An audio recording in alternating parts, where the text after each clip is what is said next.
One thing's for sure, the price spike for cotton this season has certainly helped buoy spirits in flood-affected growing areas of Queensland.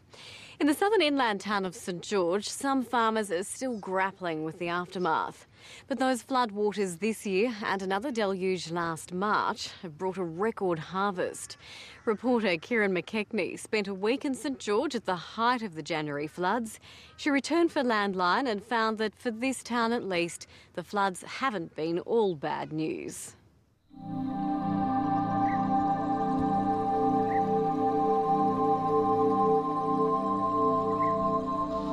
This has been the summer from hell. We had two peaks in January. The biggest peak this year was about 13.2 metres, and then the next peak occurred about 2 weeks later, which was about 12.5 metres.